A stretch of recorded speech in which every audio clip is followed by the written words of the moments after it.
welcome in. It is the final show of 2016. The race season flew by just that fast. And we welcome and thank each and every one of you that have watched and supported the show over the past 6 years on KQAG TV 23 here on Magnum Broadcasting. My name is Dan Dyker, last show of the year, and we've got a lot to do. We're going to show you, as promised, the final laps of the Midwest Truck Series race at Oktoberfest between Jeremy Lepak and Tommy Picaro. And then we're going to spend segment 3 showing you the final laps of Ty Majeski holding on dearly to take home the ARCA Midwest Tour 20-lap race at Oktoberfest. I want to thank all the sponsors of the program, as we normally do each and every year. We hope to get you back on board.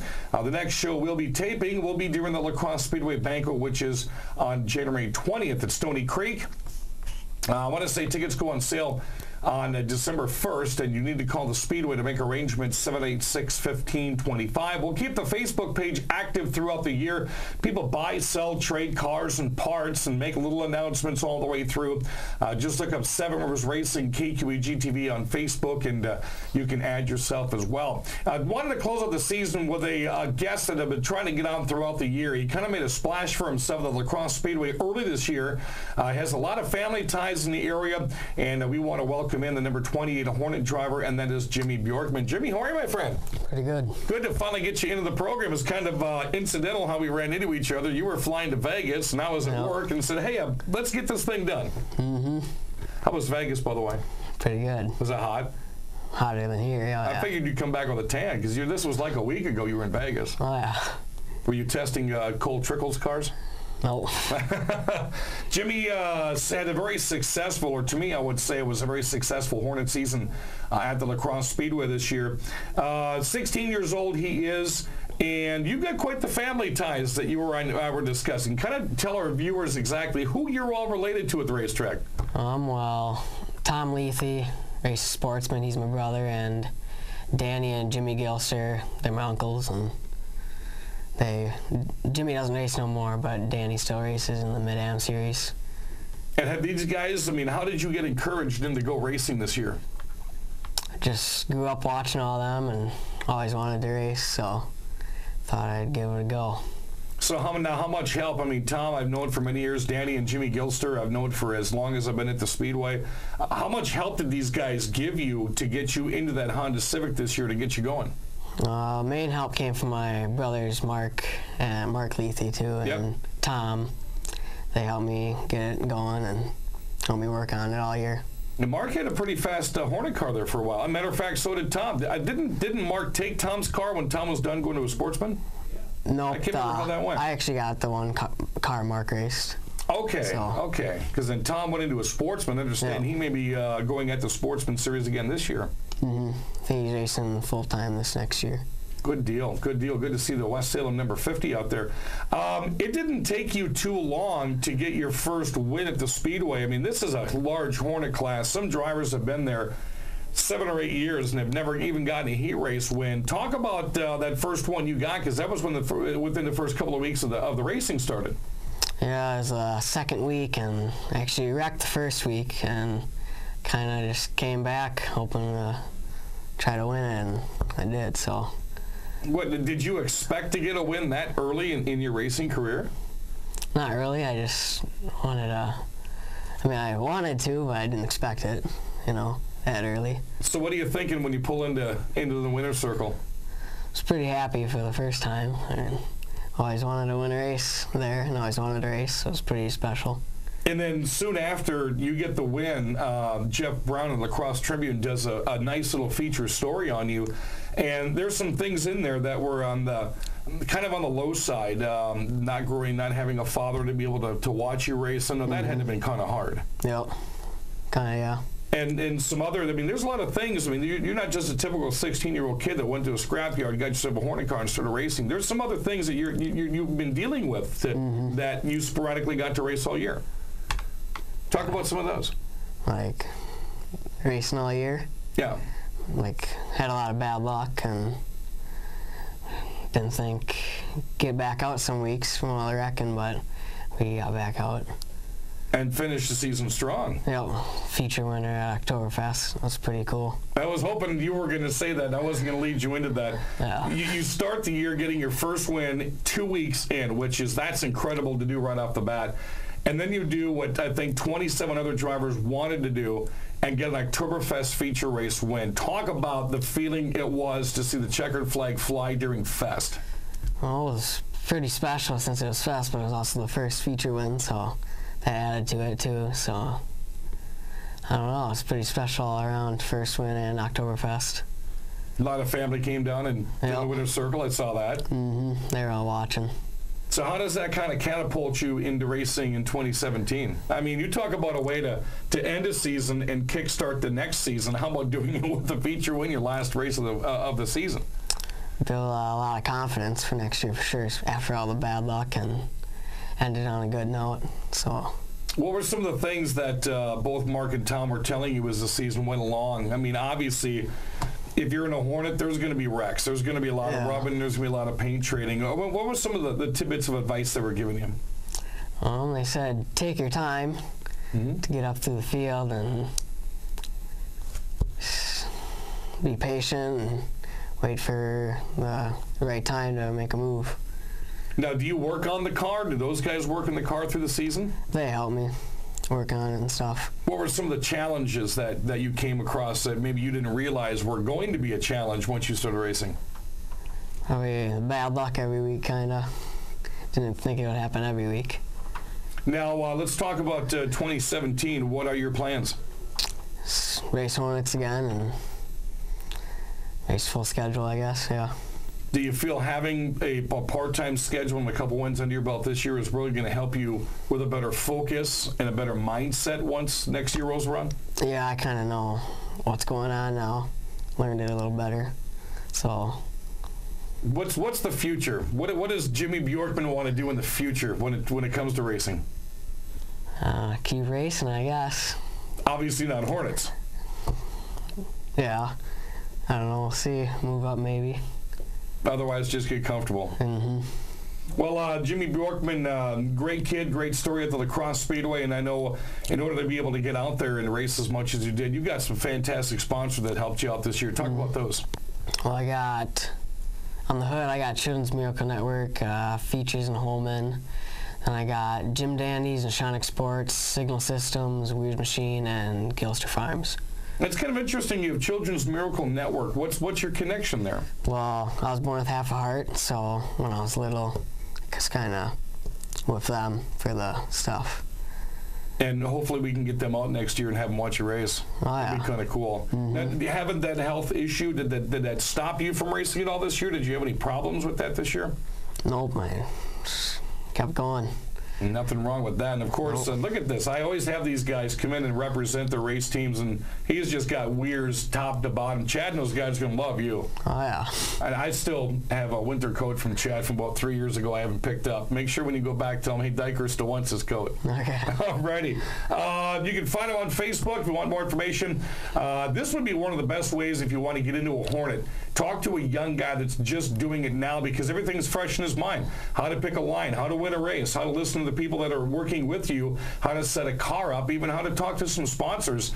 Nothing wrong with a Wiley veteran. They've been around the block, but I'm sure it's going to be fresh on his mind as well. You can hear more with Jimmy during the WBOG Whitetail Crossing Race Report radio show that Bill Doc Niles and I are going to be doing, and that'll be coming up Saturday from noon to 1, and we'll pick his brain and make him repeat pretty much everything he said right now here in a couple of minutes. That's going to do it. Jimmy Bjorkman, good to see him in the studio. We'll see him back on the racetrack next year. When we come back, we're going to take you back to Oktoberfest. It's the Midwest Truck Series. What a dandy this was at the finish. Stay tuned. That's coming up next. Whatever your perfect temperature, you'll enjoy consistent comfort with the heating and air conditioning systems homeowners rank #1. American Standard Heating and Air Conditioning. Carey Heating and Air Conditioning, your residential specialists, providing Coulee Region families with perfect indoor weather all year long. Call for your free estimate today.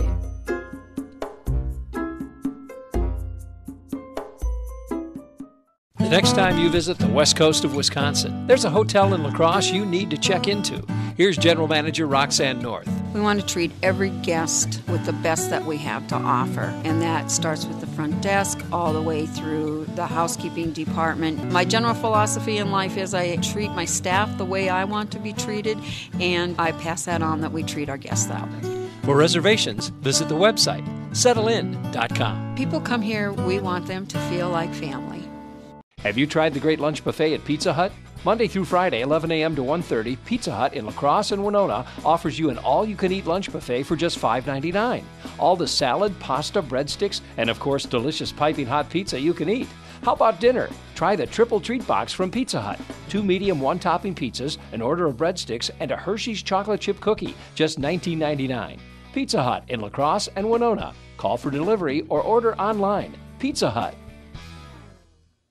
Short track racing is alive and well in Wisconsin and Minnesota.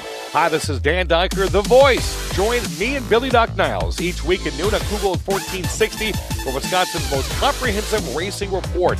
We'll talk with local and national drivers and bring you up to date on what's going on in western Wisconsin's finest short tracks. If you love racing, you'll love our show. The Whitetail Crossing Convenience Store Race Report, Saturdays at noon on Kugel 1460 WBOG. As they get the one to go green, and they'll come around once again. 12 laps to go, just a dozen to go here.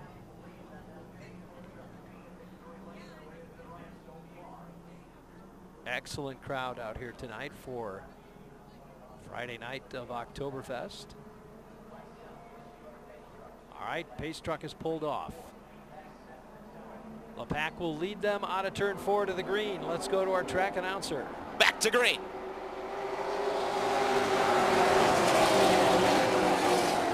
Once again, the top two get away in a hurry, and this time it's lead back on the inside, wasting no time, taking that lead right back away from Picaro. They separate themselves by 3 truck lengths over the third place driver, which is Corso. Corvo back into 4th. The battle is on for 5th.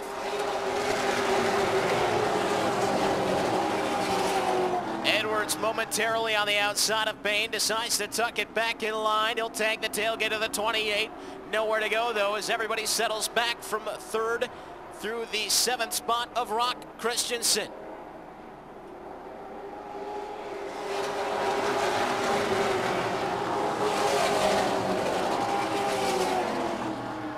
Edwards starting to get a little fired up back in that 5 truck as he takes a look back to the inside. We got some trouble a little bit further back in the field. Jerry Wood had slid up, and away through 1 and 2. Egan slowed down.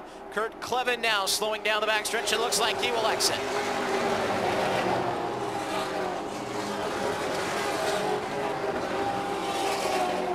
Danielle Bain taking a look to the inside of Corvo. Now Christensen starting to take his opportunity to the top side as he will go outside of Edwards. This will be the battle for 6th. The youngster going to the outside of the point leader.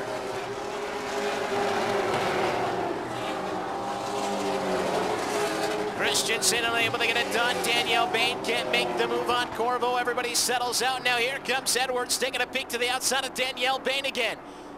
Can he get back into the top 5 again, trying to grab every point he can with Ace on the sidelines.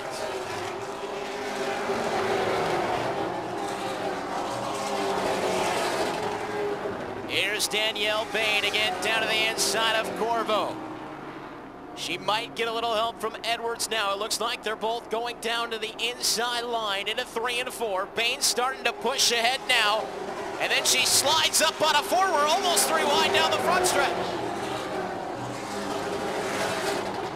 Things getting a bit hectic from 4th on back now. Bain will take that spot away. Here comes Edwards back into the top 5. That'll relegate Corvo to 6th. Christensen and Christensen trying to catch up behind.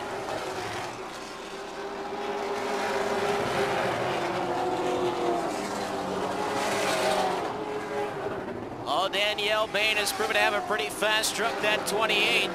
Maybe with a chance to grab a podium before this one is up. She's starting to pull the chain on Rick Corso. Watch them as they come out of 4. 28 closing in.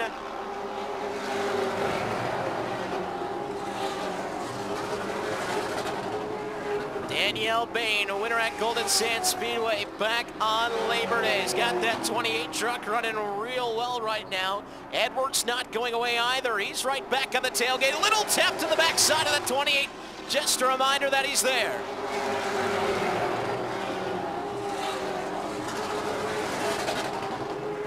Edwards trying to force his way down to the inside, looking to pick up another spot before this one is over. Lead back with about a truck length on Piccaro. Time running out of this one. 2 to go.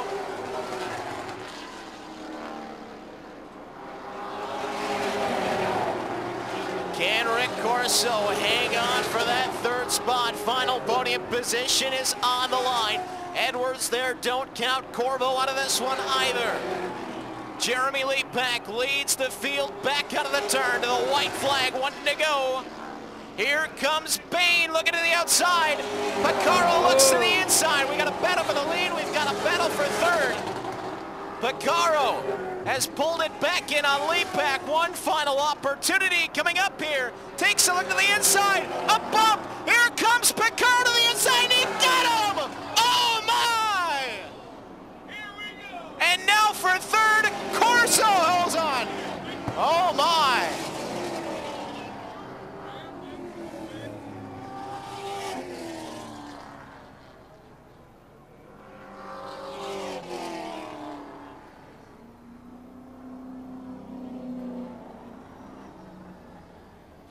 How's that for a little drama on your Friday night? And the driver is out of the pickup truck.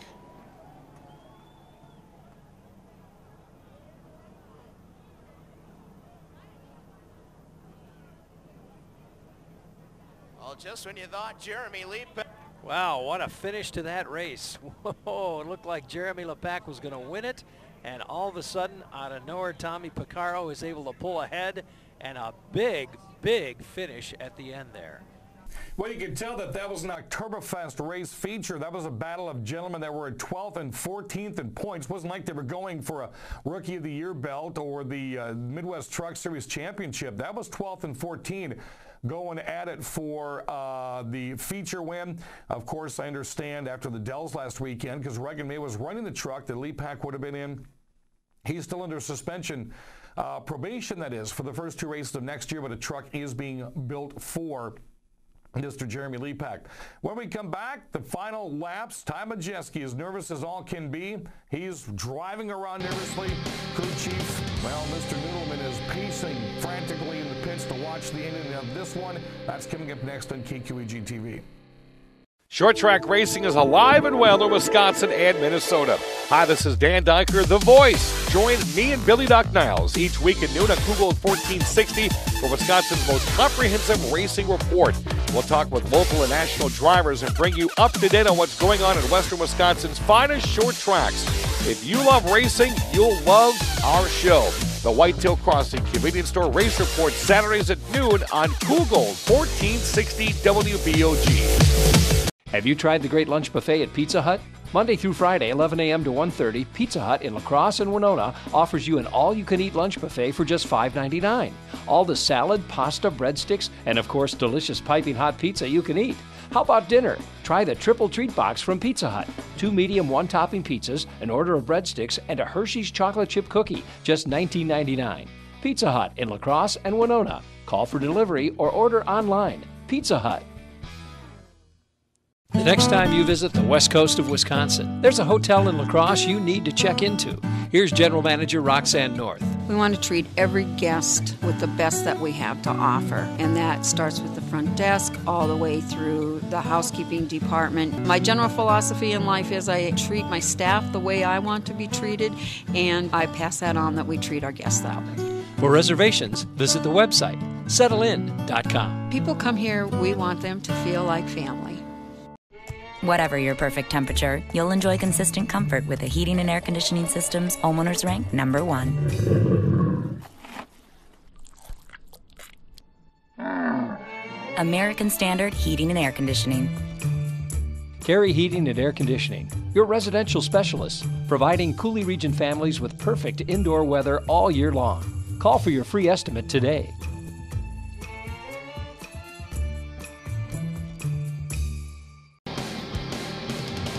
So the pace truck is pulled off. Ty Majeski will lead him out at turn 4 to a green flag in the last 7 laps of the Oktoberfest 200.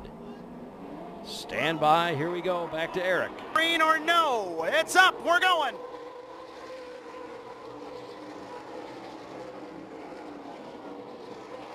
Seven laps remain, and Majeski gets away. Morrissey gonna go after Sauter for third. Dalton Zier might want fifth. Getting up on Weinkauf. Could it be another top 5 for Zier?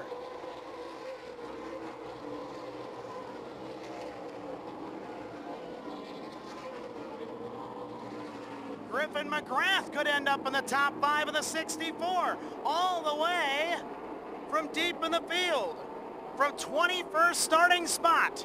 He's on the back end of Dalton Zier for 6. 5 to go.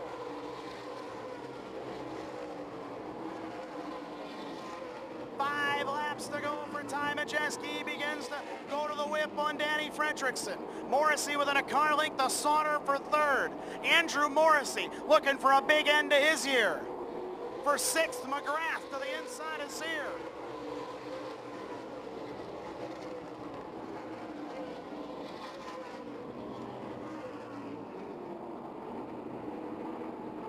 Three laps to go when they get back for Seymour, Wisconsin's Ty Majeski. Looking to put a cherry on top of this 2016 Midwest Tour season. If the car could hold together.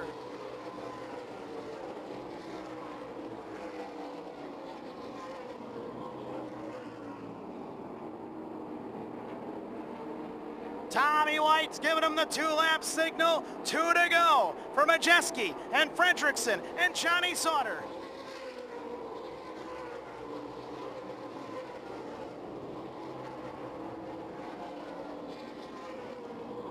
Morrissey right up on the back end of Sauter for third. Weinkauf right there as well in the 75. White flag coming, 1 to go for Ty Majeski.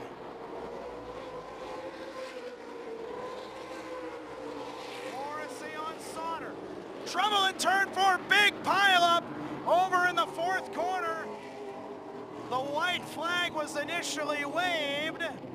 The question will be, is it over? Or do we have a shootout?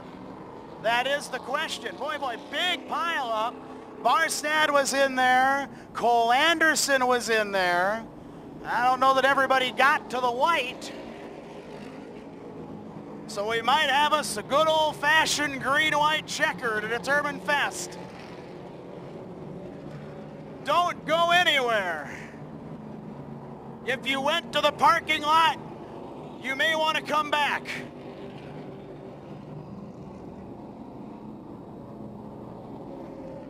Cole Anderson's 97 rolling around, worse for the wear on the left front especially. It'll be 2 to go. They did not all take the white. So they're putting 2 laps back up on there, and we're going to have a 2-lap shootout. Boy, just when you think it's coming to an end, suddenly we get this exciting last-minute yellow. And we'll bring him around a couple times here. Casey Johnson pulling into the pit row.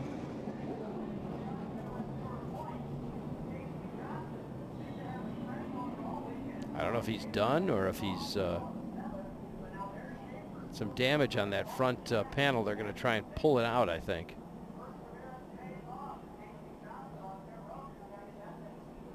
See if they can get him back out there.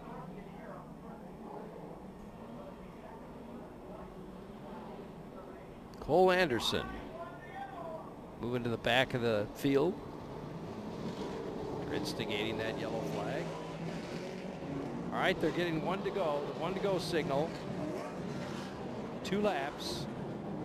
A 2-lap shootout.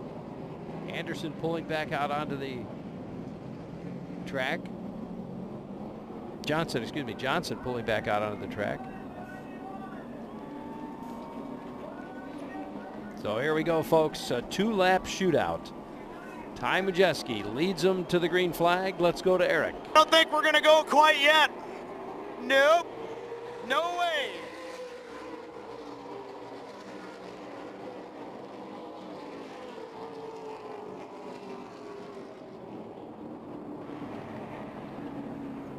No bingo. I try again. I think I had this speech earlier in the day. Leader sets the pace, but he can't set the pace way over in Trempolo.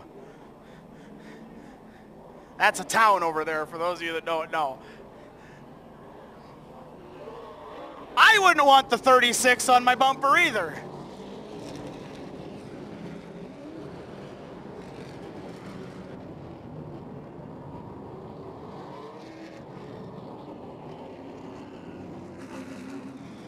But then again, if I were the first two, I don't know that I'd want the 5 behind me either. Hungry, hungry race car drivers. Fast on the line. It's got to be at least between the middle of 3 and 4 before they think of really punching the gas. Little better, not much better. Weinkauf really didn't go. Tommy White's not impressed.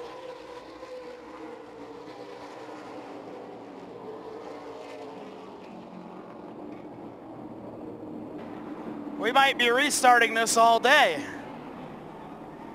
Took us an hour and 28 minutes to run 198 laps. It might take us 45 minutes to run 2.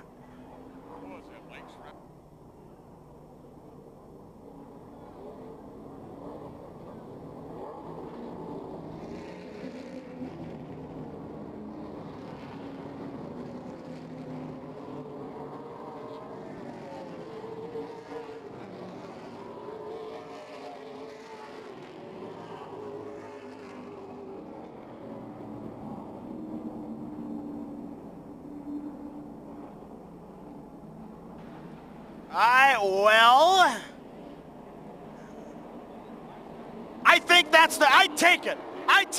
We're green, 2 to go.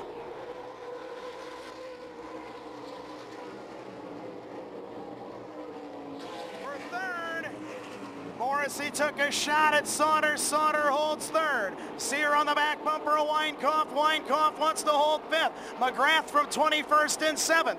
Leading is Majeski with 1 to go and pulling away.